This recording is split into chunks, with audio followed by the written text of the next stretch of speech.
At 2:27 a.m., as I was leaving the military base, my phone buzzed. It was my mom, sobbing hysterically. She gasped out that my wealthy father had called me a disgrace, stripped her of her home, and thrown her onto the curb in the freezing rain just for standing up for me. He thought he'd finally broken us. But 17 minutes later, I walked into his emergency corporate boardroom wearing my full officer's dress uniform. The entire room went dead silent. My father looked up, smirking, until he recognized my rank. Then his face went completely white. My name is Captain Evelyn Chen, and for 6 years, my father treated my choice to join the military as an unforgivable betrayal. To a ruthless corporate CEO obsessed with social status, my uniform wasn't a symbol of honor. It was a public failure. He wanted an heir to run his multi-million-dollar defense logistics empire, not a daughter serving in the United States Army. That night, my mother had finally reached her breaking point during one of his elite corporate galas. When he began boasting to investors about his disobedient, useless daughter, she refused to stay silent. She stood up in front of his wealthy board members and defended my service. His fragile ego couldn't handle it. The moment the last guest left, he revoked her access to all joint accounts, packed her bags, and threw her out into the freezing night air. Before we continue, tell me in the comments below, what city or country are you watching from tonight? I love seeing how far my story reaches across the world. Standing under the flickering streetlights outside our base gates, I didn't waste a single second. I pulled up to my mother's location, ushering her into the warmth of my car. Tears ran down her face as she clutched a single worn suitcase, the only thing my father allowed her to take. She kept whispering that he had officially won, that his fortune made him completely untouchable, and that he was currently hosting an emergency late-night board meeting at his corporate headquarters to finalize the biggest deal of his career. He believed he was invincible. What he didn't know was that his arrogance had blinded him to the most crucial detail of his multi-million-dollar defense contract. My father spent years dismissing my military career, assuming I was just a low-level soldier playing dress-up. He had no idea that 3 months ago, I was appointed as the lead procurement auditor for the Department of Defense's Regional Logistics Division.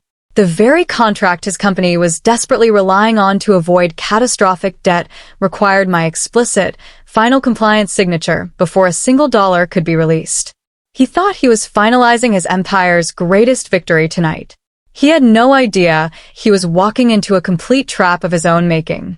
I turned to my mother, handed her a warm thermos, and adjusted the brass insignia on my shoulders. I wasn't going to raise my voice. I wasn't going to pull up to his mansion and scream on his front lawn. Instead, I drove straight toward his glass tower headquarters in downtown. 17 minutes after my mother's frantic call, my boots clicked sharply against the polished marble lobby floor. It was time to conduct an immediate, unannounced ethics and leadership audit on my father's defense firm. The heavy oak double doors of the executive boardroom swung open with a sharp, resounding thud that cut through the low hum of corporate chatter. The room was packed with senior board members, high-profile investors, and legal counsel, all gathered around the polished mahogany table under the bright recessed lighting. At the head of the table stood my father, his suit pressed, a smug, triumphant smile plastered across his face as he held a pen over the final defense contract documents. The moment my boots stepped onto the carpet, every head turned. A sudden, suffocating silence fell over the entire room. My father looked up, his eyes narrowing in instant irritation. He assumed his disobedient daughter had come to make an emotional scene over his treatment of my mother. "Evelyn," he barked, his voice dripping with condescension as he set his pen down. "How dare you interrupt a multi-million-dollar corporate proceeding? Security is already on their way. Leave before you humiliate yourself any further." I didn't flinch. I walked forward with measured, deliberate authority, the sharp click of my boots echoing against the quiet walls. Before my father could speak another word, the senior military liaison seated at the table, a 2-star general overseeing the federal side of the deal, stood up abruptly. He looked at my insignia, snapped his heels together, and rendered a crisp, formal salute. "Captain Chen," the general said, his voice carrying absolute respect. "We were expecting your final compliance review. My father's smug smile completely dissolved. His hands began to visibly tremble, and the color drained from his face until he was as pale as a sheet.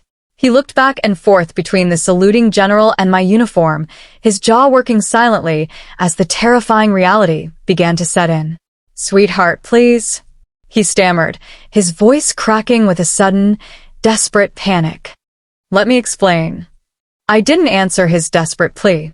Instead, I pulled a thick, official Department of Defense folder from my briefcase and placed it directly in front of the general.